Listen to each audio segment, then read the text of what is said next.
Good, happy Thursday evening. I'm Riley King, and welcome to this Thursday evening edition of the Riley King Newscast, right here on the Riley King Network. We have a lot of news to get to this Thursday evening, so let's get started right now. First up, we're going to begin with a look at the weather. Let's take a look at that right now.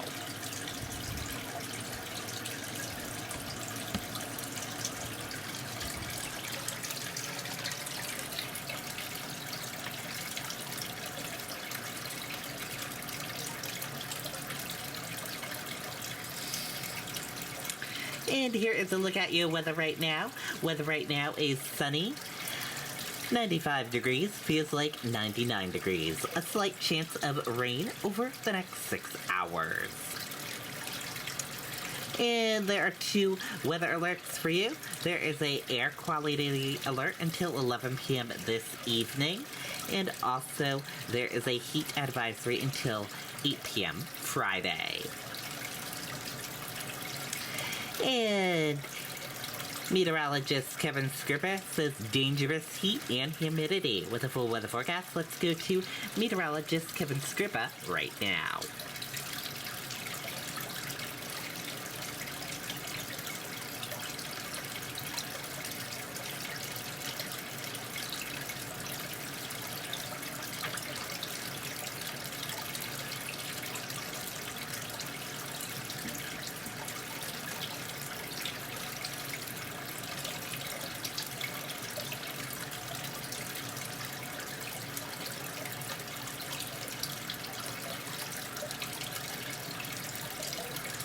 This afternoon. Stay hydrated.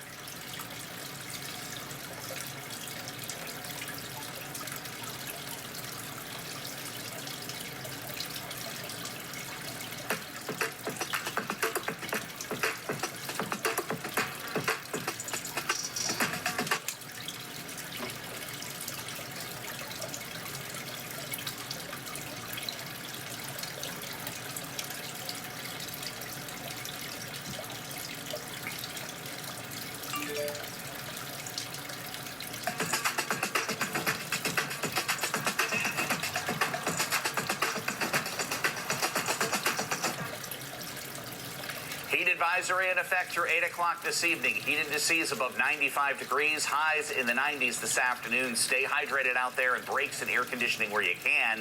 Front slowly approaching from the north and west. Could mean a shower or storm after 4 o'clock in the North Country. Otherwise, we are relatively dry with nothing more than a stray shower or thunder shower into this evening before wrapping up overnight.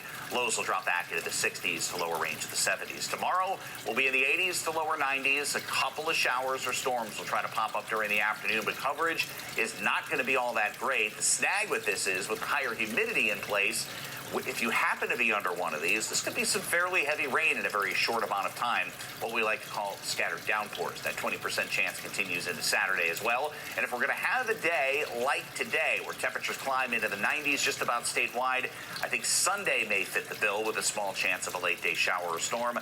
Better shower and storm chances with the front approaching Monday into Tuesday. That will likely be the beginning of the end of the humidity, but until then, same old, same old. As far as the humidity is concerned into the weekend, it is just the temperatures that will kind of ebb and flow going forward through the weekend, with storm chances heightening early next week. So there's a look at your weekend. 80s Saturday and mid-80s to mid-90s on Sunday. Okay, that was your weather forecast from meteorologist Kevin Scrippa. Thank you for that, Kevin. And now let's get to your news. First up, investigation continues at Northfield home, where bodies of woman and 2 children found. No details are released about how victims died. Let's take a listen to that video from WNUR News 9.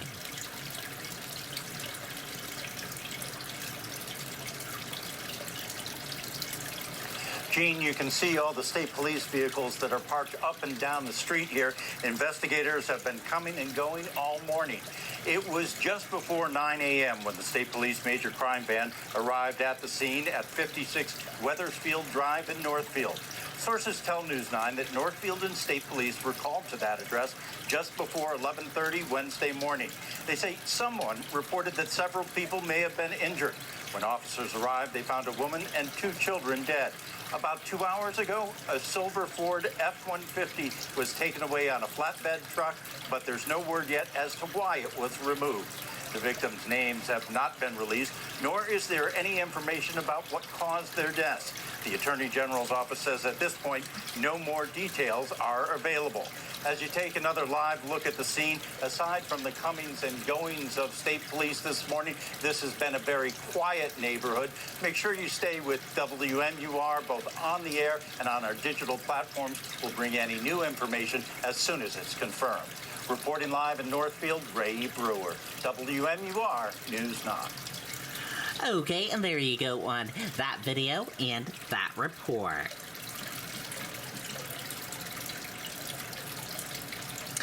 Defense begins case in Randolph motorcycle crash trial. Vladimir Zazovsky faces negligent homicide and manslaughter charges. The defense team began making its case Thursday in the trial of the man accused of causing a crash that killed 7 motorcyclists in 2019. Vladimir Zazovsky, 26, is on trial for multiple felonious charges in the deadly crash on Route 2 in Randolph.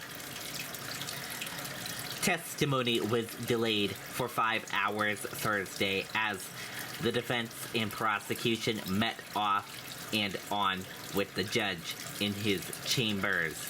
No expectation was given for the delay.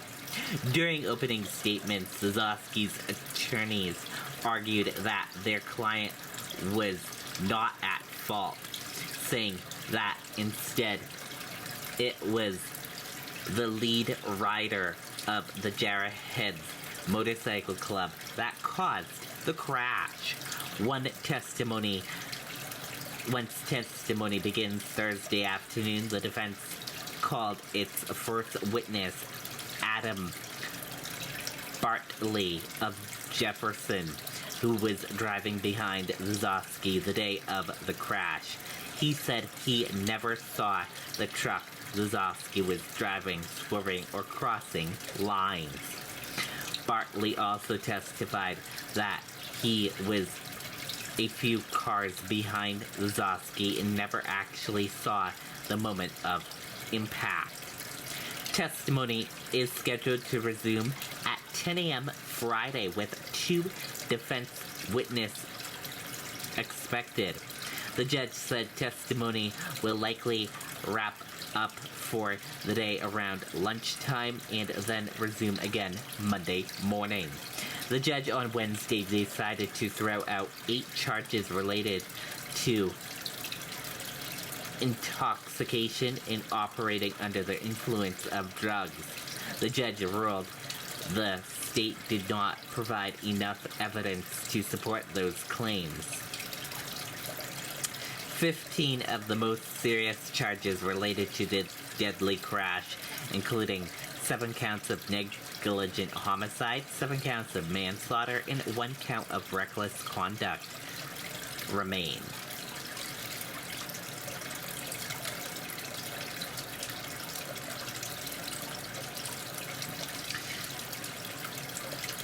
Zazovsky is facing charges including negligent homicide, manslaughter, and reckless conduct in connection with the crash that resulted in the death of 7 members of the Jarrahheaded Motorcycle Club. And here are those 7 members, as you can see.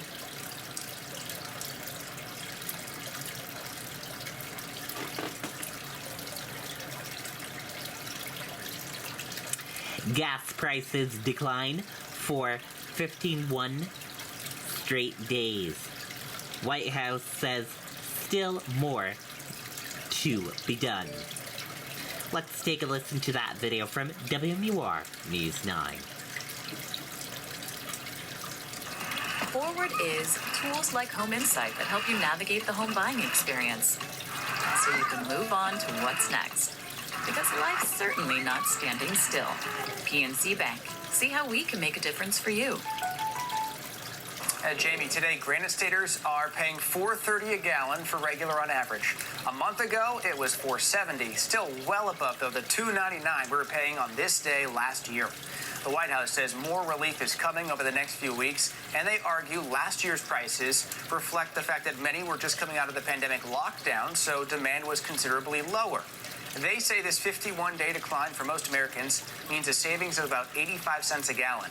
And an economic advisor at the White House tells News 9 they believe President Biden's decision to release oil from America's stockpile helped.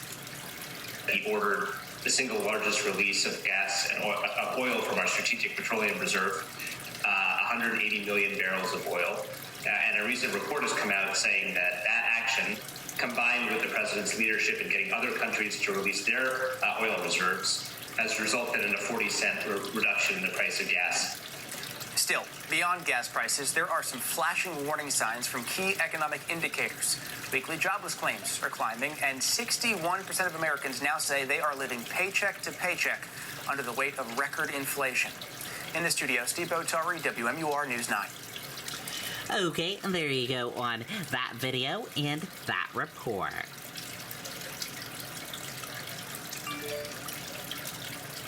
Person struck by a vehicle on Everett Turnpike in Nashua. Let's take a listen to that video from WMUR News 9. If you have ever dreamed of having granite or quartz countertops in your kitchen, but thought it was too expensive, Bob's Granite Place can make your dream a reality. Granite countertops start at only $29.99 a square foot, and quartz countertops start at only $33.99 a square foot, with hundreds of colors to choose from. From fabrication to installation, there's no middleman, so you save hundreds. Check out our website for styles and current specials. Bob's Granite Place, your place for beautiful stone countertops. We are following breaking news in Nashua, where a person has been hit by a vehicle on the Everett Turnpike. It happened about an hour ago in the southbound lanes near exit 6. One person suffered life-threatening injuries. It's not clear how that person got onto the interstate. The right two lanes are closed right now. You should use caution in this area. Okay, and there you go on that video and that report.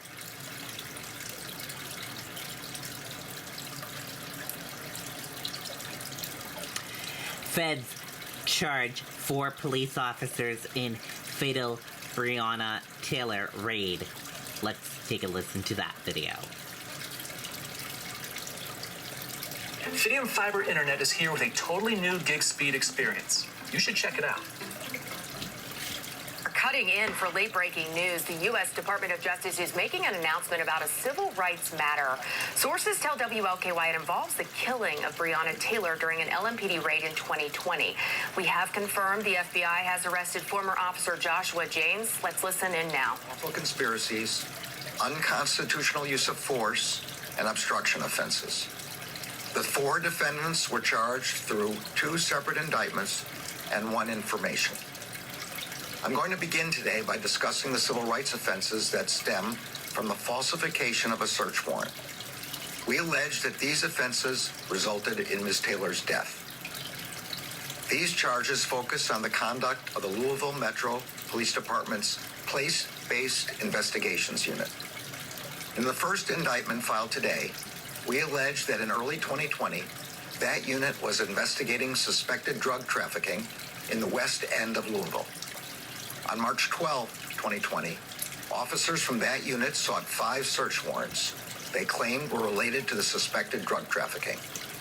4 of those warrants targeted properties in the West End where that activity was allegedly occurring. A 5th search warrant was for Breonna Taylor's home, which was approximately 10 miles away from the West End. The federal charges announced today allege that members of the Place-Based Investigations Unit falsified the affidavit used to obtain the search warrant of Ms. Taylor's home, that this act violated federal civil rights laws, and that those violations resulted in Ms. Taylor's death. Specifically, we allege that Ms. Taylor's Fourth Amendment rights were violated when defendants Joshua Janes, Kyle Meany, and Kelly Goodlatte sought a warrant to search Ms. Taylor's home knowing that the officers lacked probable cause for the search. We allege that the defendants knew the affidavit in support of that warrant contained false and misleading information and that it omitted material information. Among other things, the affidavit falsely claimed that officers had verified that the target of the alleged drug trafficking operation had received packages at Ms. Taylor's address.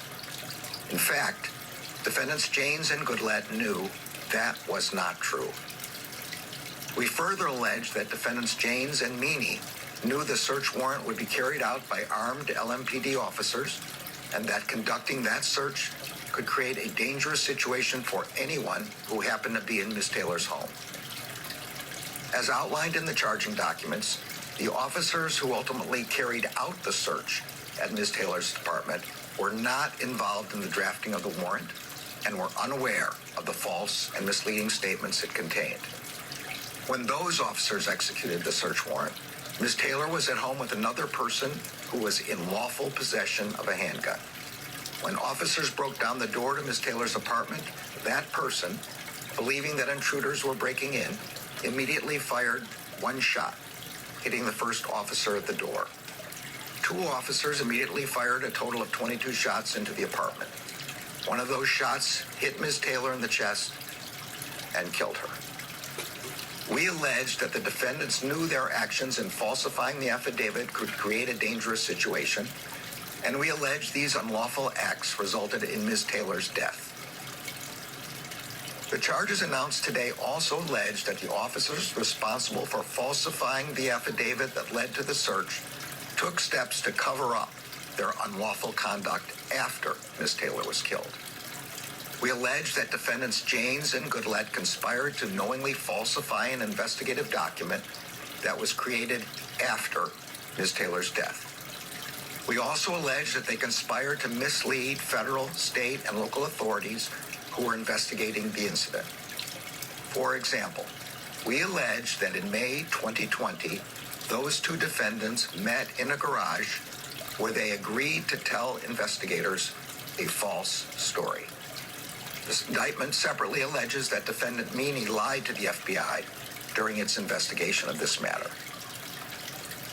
Another indictment filed today alleges that after Ms. Taylor was shot, another LMPD officer, defendant Brett Hankison, moved from the doorway to the side of her apartment and fired 10 more shots through a window and a sliding glass door, both of which were covered with blinds and curtains. Defendant Hankison has been charged with 2 civil rights offenses, alleging that he willfully used unconstitutionally excessive force while acting in his official capacity as an officer. Assistant Attorney General Kristen Clark will speak more about that aspect of the case. As in any case, the charges we announced today are allegations, and all defendants are presumed innocent until proven guilty beyond a reasonable doubt in a court of law. Before I close, I want to thank Assistant Attorney General Clark, her team in the Civil Rights Division, and the case agents at the FBI for their tireless work on this case. We share, but we cannot fully imagine, the grief felt by Breonna Taylor's loved ones and all of those affected by the events of March 13th, 2020. Breonna Taylor should be alive today. The Justice Department is committed to defending and protecting the civil rights of every person in this country. That was this department's founding purpose, and it remains our urgent mission. Attorney General Clark. Assistant Attorney General Clark. Okay, if you want to watch more of this video, we will share a link with you on the Riley King Network Facebook page, so be sure to check it there. That does it for this evening edition of the Riley King Newscast, right here on the Riley King Network. Thank you for tuning in and watching. Have a great evening. Good night and goodbye.